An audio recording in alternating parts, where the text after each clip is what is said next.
മനുസ്മൃതിയെക്കുറിച്ചുള്ള പുനർവായന, കോളനിയൽ വ്യാഖ്യാനങ്ങളുടെ സ്വാധീനം. ആമുഖം: പുരാതന ധർമ്മസംഹിതയും വ്യാഖ്യാന വൈരുദ്ധ്യങ്ങളും. ഇന്ത്യൻ നിയമ ധർമ്മപരമായ അടിത്തറയായി കണക്കാക്കുന്ന സുപ്രധാന ഗ്രന്ഥങ്ങളിലൊന്നാണ് മനുസ്മൃതി. മഭാർ, നവധർമ്മശ് അക്യൂട്ട് ആസ്ട്ര.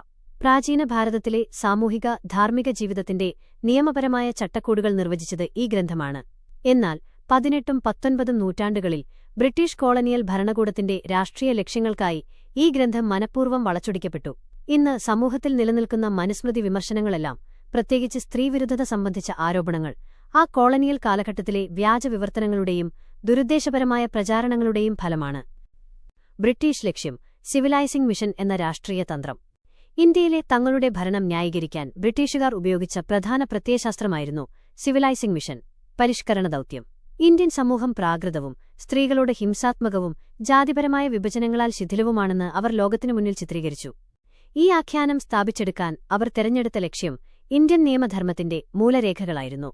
മനുസ്മൃതിയെ വികലമാക്കി അവതരിപ്പിച്ചതിലൂടെ ബ്രിട്ടീഷ് ഭരണം ഇന്ത്യയ്ക്ക് നിയമവും നീതിയും സ്ത്രീ സ്വാതന്ത്ര്യവും നൽകുന്ന രക്ഷകരായി സ്വയം സ്ഥാപിക്കാൻ അവർക്ക് കഴിഞ്ഞു.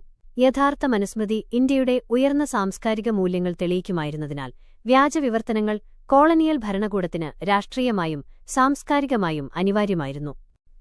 വ്യാജവിവർത്തനങ്ങളുടെ രൂപീകരണവും രീതികളും. മനുസ്മൃതിയെ ഇംഗ്ലീഷിലേക്ക് വിവർത്തനം ചെയ്ത sir William Jones, Max Muller തുടങ്ങിയവരും ക്രിസ്ത്യൻ മിഷണറിമാരുമാണ് ഈ വളച്ചൊടിക്കലിന് നേതൃത്വം നൽകിയത്. അവർ ഉപയോഗിച്ച പ്രധാന രീതികൾ ഇവയാണ്. 1. പദങ്ങളുടെ തെറ്റായ പരിഭാഷ. സംസ്കൃതത്തിലെ സന്ദർഭോചിത പദങ്ങളെ സാഹിത്യപരമായ അർത്ഥത്തിൽ മാത്രം പരിഭാഷപ്പെടുത്തി. ഉദാഹരണത്തിന്, സംരക്ഷണം, പ്രൊട്ടക്ഷൻ, റക്ഷാന എന്ന ധർമ്മപരമായ ഉത്തരവാദിത്തത്തെ അവർ അടിമത്തം, സ്ലേവറി അല്ലെങ്കിൽ അവകാശ നിഷേധം എന്ന് തെറ്റായി വ്യാഖ്യാനിച്ചു. 2. സന്ദർഭം ഒഴിവാക്കൽ. ഒരു ശ്ലോകത്തിന്റെ പൂർണ്ണമായ അർത്ഥം നൽകുന്നതിനു പകരം തങ്ങളുടെ രാഷ്ട്രീയ ലക്ഷ്യങ്ങൾക്ക് അനുയോജ്യമായ ഭാഗങ്ങൾ മാത്രം ഉദ്ധരിക്കുകയും മറ്റ് ഭാഗങ്ങളെ അവഗണിക്കുകയും ചെയ്തു. സ്ത്രീ സ്വാതന്ത്ര്യത്തെക്കുറിച്ചുള്ള ഏറ്റവും വലിയ വ്യാജം: ന സ്വതന്ത്ര ക്വചനം, സ്ത്രീ.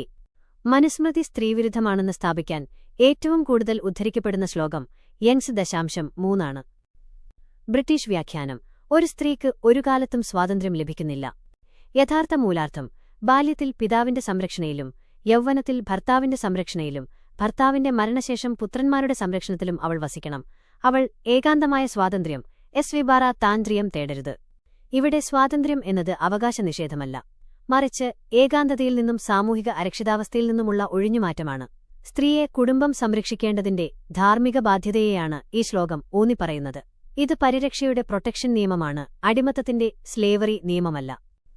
മനുസ്മൃതി സ്ത്രീക്ക് നൽകിയ ഉന്നതമായ സ്ഥാനം. മനുസ്മൃതിയുടെ യഥാർത്ഥ ശ്ലോകങ്ങൾ ഭാരതീയ സംസ്കാരത്തിലെ സ്ത്രീയുടെ ഉന്നതമായ സ്ഥാനത്തെയാണ് അടിവരയിടുന്നത്. 1. ദേവീഭാവവും ആരാധനയും. 3.56 എന്ന സുപ്രസിദ്ധ ശ്ലോകം. അർത്ഥം: എവിടെ സ്ത്രീകൾ ആദരിക്കപ്പെടുന്നുവോ അവിടെ ദേവതകൾ സന്തുഷ്ടരായി വസിക്കുന്നു. എവിടെ അവരെ ആദരിക്കുന്നില്ലയോ അവിടെ ചെയ്യുന്ന എല്ലാ കർമ്മങ്ങളും നിഷ്ഫലമാകുന്നു. ഈ ശ്ലോകം സ്ത്രീക്ക് ഒരു ദൈവികമായ സ്ഥാനമാണ് നൽകുന്നത്. 2. സ്വത്തവകാശവും സ്ത്രീധനവും. സ്ത്രീധാന. മനുസ്മൃതി സ്ത്രീകൾക്ക് സ്വത്തിൽ സമ്പൂർണ്ണ അവകാശം ഉറപ്പാക്കുന്ന നിയമങ്ങൾ നൽകി. സ്ത്രീധനം ബാറൈധാന എന്ന ആശയം അവതരിപ്പിച്ചത് മനുസ്മൃതിയാണ്. ഇത് ഒരു സ്ത്രീക്ക് അവളുടെ അവകാശപ്പെട്ടതും കൈകാര്യം ചെയ്യാൻ സ്വാതന്ത്ര്യവുമുള്ളതുമായ സ്വത്തായിരുന്നു. സമാപനം. മൂലഗ്രന്ഥത്തിലേക്ക് ഒരു തിരിച്ചുപോക്ക്. മനുസ്മൃതിയെക്കുറിച്ചുള്ള വിമർശനങ്ങളിൽ അധികവും ബ്രിട്ടീഷ് കോളനിയൽ കാലഘട്ടത്തിൽ രാഷ്ട്രീയ താൽപര്യങ്ങൾക്കായി സൃഷ്ടിക്കപ്പെട്ട വ്യാജവ്യാഖ്യാനങ്ങളുടെ ചായമാണ്. ഇത് സ്ത്രീയെ അടിമയാക്കുന്ന ഗ്രന്ഥമല്ല, മറിച്ച് സ്ത്രീക്ക് ദേവീഭാവം നൽകുകയും സമൂഹത്തിന്റെ നൈതിക പരിധിക്കുള്ളിൽ അവൾക്ക് പരമാവധി സംരക്ഷണം ഉറപ്പാക്കുകയും ചെയ്യുന്ന ഒരു പുരാതന ധർമ്മ നിയമസംഹിതയാണ്. യഥാർത്ഥ മനുസ്മൃതിയെ മനസ്സിലാക്കാൻ നാം കോളനിയൽ വ്യാഖ്യാനങ്ങളെ വിട്ടുമാറി മൂലഗ്രന്ഥത്തെ അതിന്റെ സാംസ്കാരികവും കാലഘട്ടപരവുമായ പശ്ചാത്തലത്തിൽ വായിച്ചറിയേണ്ടത് അനിവാര്യമാണ്.